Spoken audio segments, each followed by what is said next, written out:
Hello viewers, আসসালামু আলাইকুম। আজকে আপনাদেরকে এমন একটা জিনিস দেখাবো, মানে আল্লাহর সৃষ্টি আসলে অন্যরকম একটা, মানে কি বলবো আপনাদের, কিভাবে বলি কথাটা, মানে আপনারা না দেখলে বুঝতে পারবেন না। জিনিসটা আমি আপনাদের দেখাচ্ছি।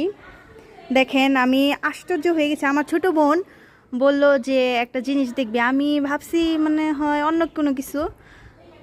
দেখাই আপনাদের, একটু দেখেন ভিউয়ার্স। এই যে দেখাচ্ছি, এই যে দেখেন, আল্লাহ আসলে চাইলে কি না করতে পারে। দেখেন গাছের শিকড়ে, দেখেন পেয়ারাটা ধরে আছে, দেখেন গাছের পাতা, মানে এদিক দিয়ে কোনো কিছুই নাই।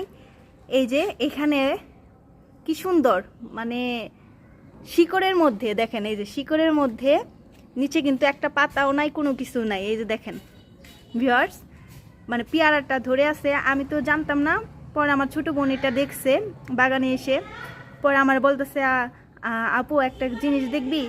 পরে আমি বুঝতে পারি নাই, পরে আয়সা এখানে দেখতে পেলাম যে এই এই যে পেয়ারা, মানে আমি অবাক হয়ে গেছি। আসলে আল্লাহ মরা গাছে যে ফুল ফোটাইতে পারে, তার এটা একটা প্রমাণ। দেখেন এখানে কোনো কিছু নেই, এটা কিন্তু আলাদা এক মনে হয় একটা গাছ।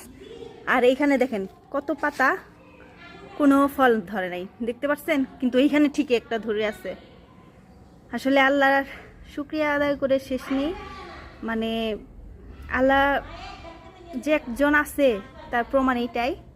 কারণ আল্লাহকে আমরা না দেখে বিশ্বাস করি।